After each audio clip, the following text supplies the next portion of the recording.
Oi, pessoal. Vamos lá, continuando nosso assunto sobre genética. E agora, um conteúdo chamado interação gênica. Então, vamos entender isso daí.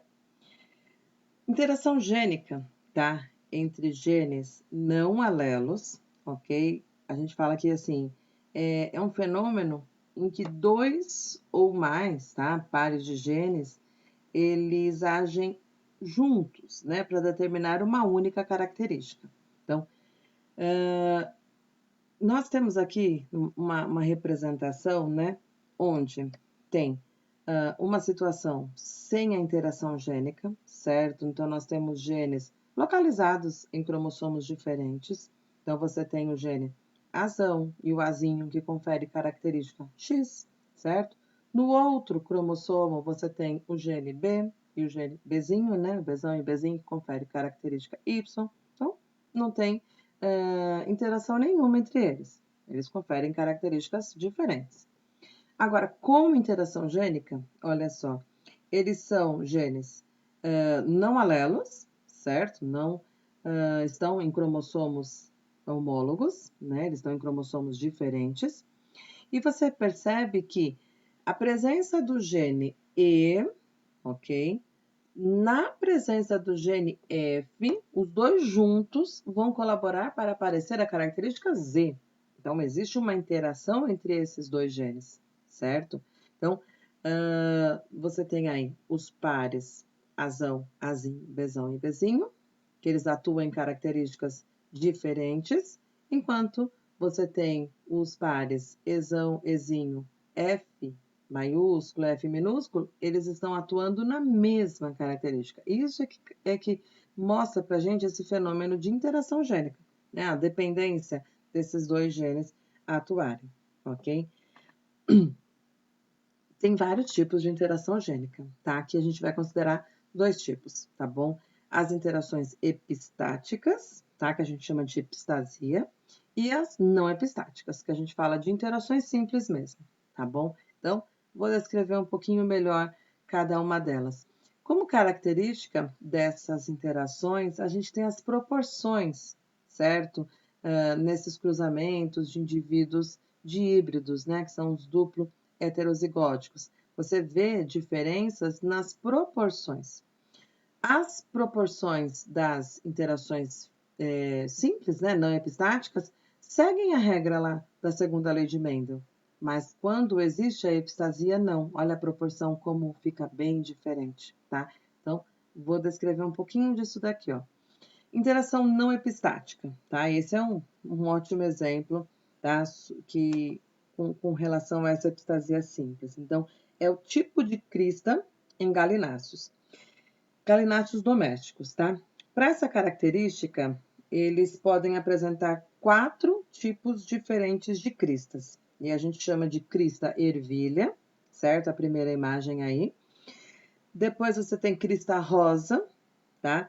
Depois crista simples e crista nós, ok? A simples é que tá por último, a nós tá em cima, ok? E você vê uma diferença bem grande no formato dessas cristas, certo?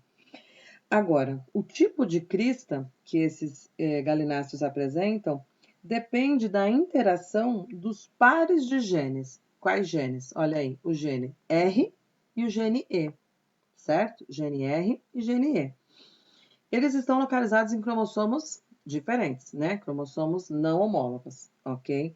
E aí, olha só, para que esse galináceo ele tenha a crista ervilha, ele precisa ter no seu genótipo, acompanha aí pela tabela, a presença de pelo menos um gene E, só que dominante, certo?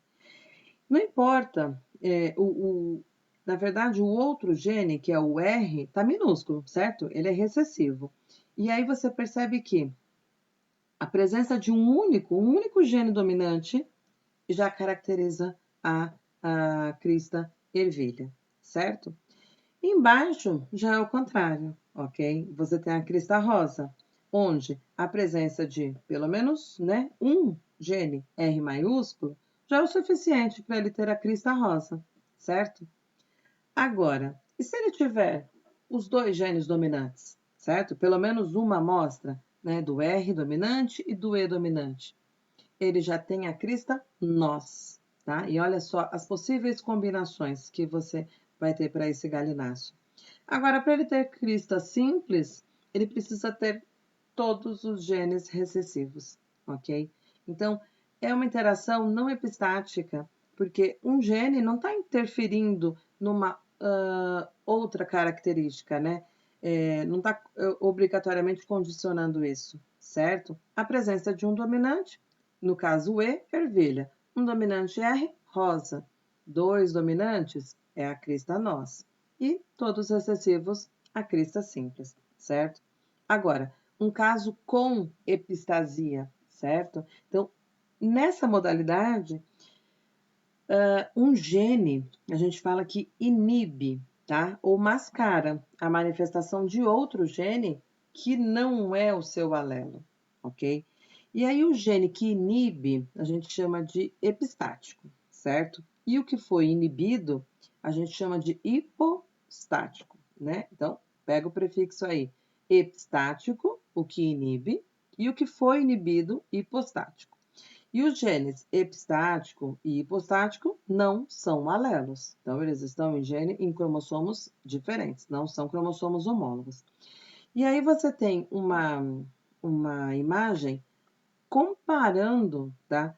Epistasia e dominância. Lembra que o A maiúsculo domina sobre o A minúsculo? Sim, porém eles estão no cromossomo homólogo, certo? São genes alelos.